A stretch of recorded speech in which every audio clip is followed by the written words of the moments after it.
So today I want to do a look inspired by a tarot card. Are you shaking? I'm Evangeline and this is Toast.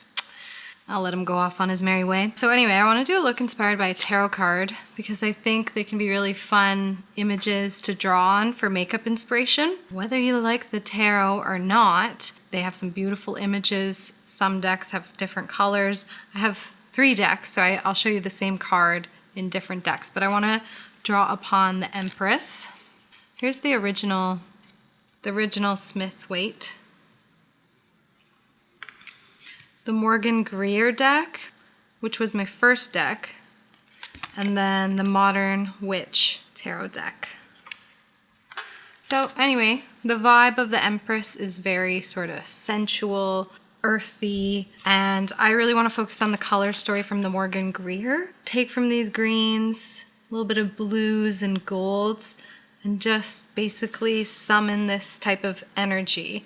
The palettes I have in front of me are the Melt Gemini palette, so we can get some of these grungy green tones. The Huda Emerald Obsessions, and then the Lightwork 3 palette from Danessa Myricks, which is always beautiful for getting some stunning multi-chromes. So first blush, I'm gonna do a combination of 2 blushes, kind of leaning into the brown earthiness I think of with the Empress, but also with a little bit more kind of pink to it. So I have She's Wanted from Patrick Ta for a bit more depth and color, and then the earthy brown of She's So LA from Patrick Ta. Just the cream I'm going to be using, just combining the 2 of them for a very beautiful, beautiful color. It's also fall right now, so I'm going to lean into the sort of mossy, grungy type of greens. I've done a tarot series before on Instagram, taking inspo from the vibe of certain tarot cards and also the colors. So if you do like this, do let me know in the comments down below, because I will continue this series if people like it. And I probably should have mentioned that I do have foundation, concealer, brows already on, just to skip that process and get ahead into the colors, because the colors are the fun part.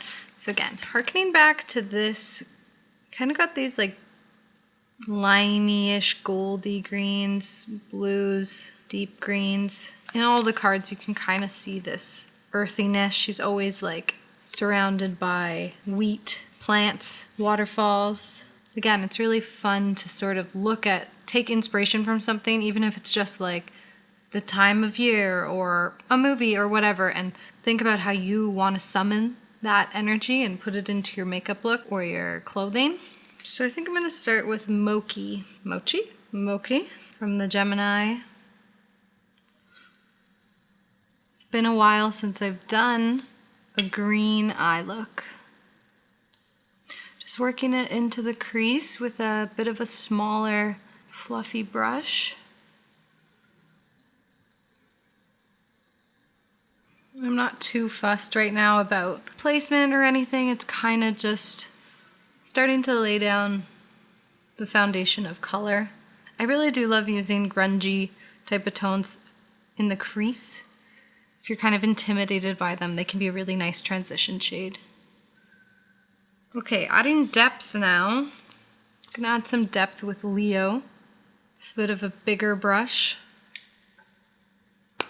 Putting this in the outer area of the upper eyelid.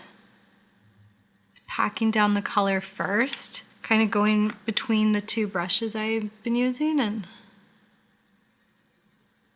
the Empress would be a beautiful Halloween costume for sure. I do have this dress on that's like what is it from? It's like an Australian independent brand. I think it's called Olead. I don't know, they're like old-fashioned-y dresses, but also modern in a way. So laying down the color here, and then blending. Going back in with that original color Mochi, just to reiterate it. Before I go into any shimmers or anything, I'm going to do a fun inner corner moment. It's been a long time since I did something fun in the inner corner, but I'm going to be going into this shade from the Huda palette. It's like a teal, greeny blue pastel. Pastels are great to put in the inner corner, especially if you find putting dark tones too close into this part of your face doesn't work for you, or even if you don't like highlights in your inner corner, which I personally don't. I just don't know. I don't like what it does to my face. I find like brighter pastels don't do that as much. So I'm just gonna lay that in this area. And it can be a really fun way to play with pops of color just there. You can do it small, but I'm gonna draw it into the rest of the eye. And in fact, I think I'll start transitioning it onto the middle lid where the shimmer's gonna go. For the shimmer, I'm gonna do a couple things. First, I'm gonna go into this yellowy, greeny gold, which to me conjures this tone, just with my finger, like that.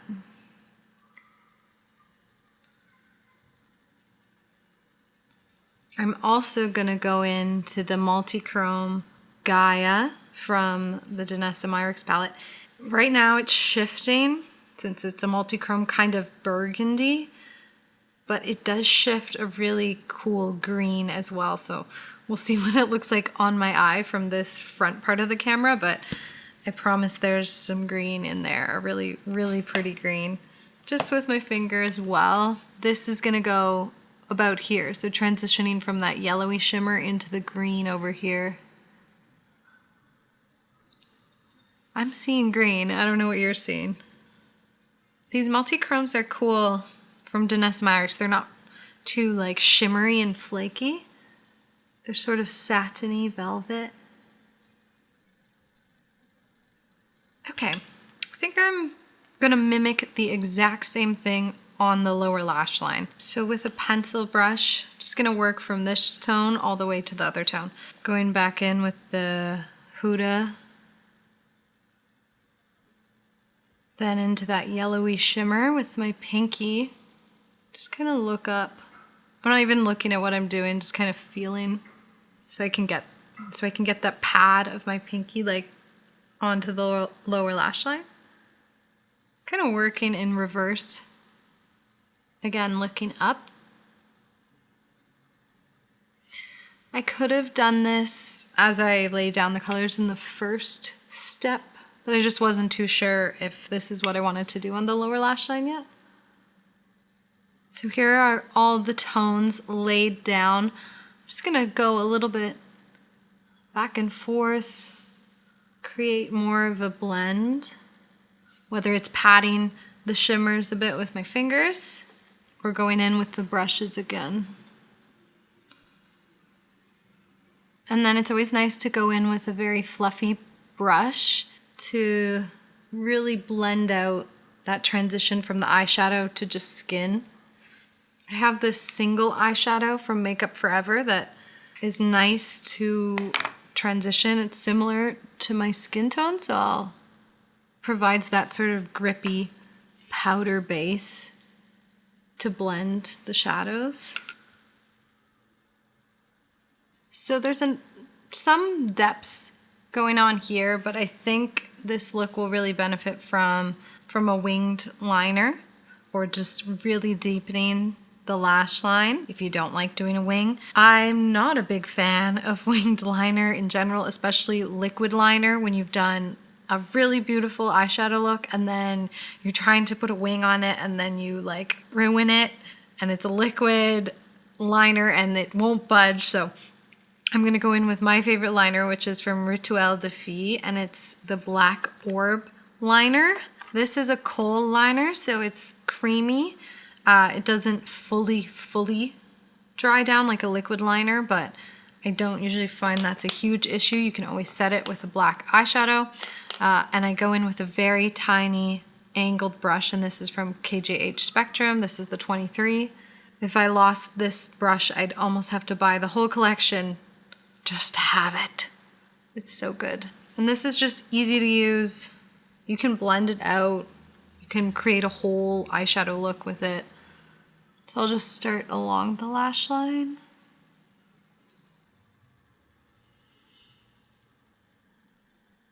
What's cool about this liner is to get a really precise edge, you can sort of drag it out with a flat, dense brush. And you can also clean up with this. So there's the wing with the kohl liner.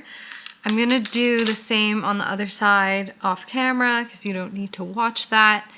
And I'm gonna come back with lashes. I'm also gonna see if I can find, I did have this liner that really matched this inner corner. If I find it somewhere, I'm gonna put that in the waterline and just show you how this all comes together with lashes and decide on some lips. Okay, here's the look with lashes, mascara. I could not find that liner, so I just put a little bit of white to kind of brighten this area of the eye. I think it's really pretty. You can see the energy of this translated to this. With lips, I think I'm gonna kind of do a combination of things, honoring that hint of red that shows up a lot in the Empress card. You can see it here. You can see it in the cushions in the original Smith Waite deck. You can definitely see it in this one. So I'm gonna kind of create a bit of a reddish gradient, but nothing too vibrantly red that it looks like Christmas. This is actually a favorite combo lately. Go in with a lip tint, pink lip tint, in the center.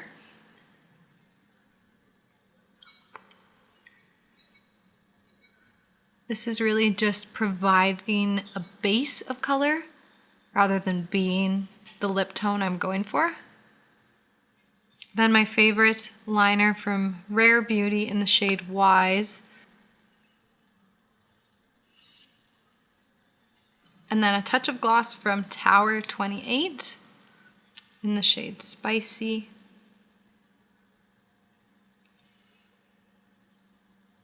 Okay, and this is the finished Empress inspired look. We've got the greens and then the pinky reds. I think this is just like a fun fall look as well. It could go really well with a brown lip too. Really lean into the like mossy greens and stuff. So yeah, let me know what you think of this series because I may continue it. If you like it, drop a comment down below for specific requests of tarot cards and which deck edition because I can always look up online. Yeah, if you're a tarot reader, maybe you really liked this, or just inspo from anything, movies, character makeup, seasons, whatever. I'm just here to like draw inspiration from the things around me, and I think it's a really fun way to approach makeup and just like really lean into a kind of energy. So anyway, that's it for today. Me and Toasty will be on our merry way. If you haven't subscribed, please do. It means a lot. And I have another channel called Angels on Broomsticks with my mom where we do makeup, we chat about witchy and bitchy things. And yeah, it's a really fun space over there. We've been doing that for a few years, whereas this is a newer channel. And yeah, don't forget to comment on any requests or anything like that. Oh, he's getting mad that I'm touching his paws. So that's it for today. Stay witchy, stay bitchy. Have a good week. Bye, witches.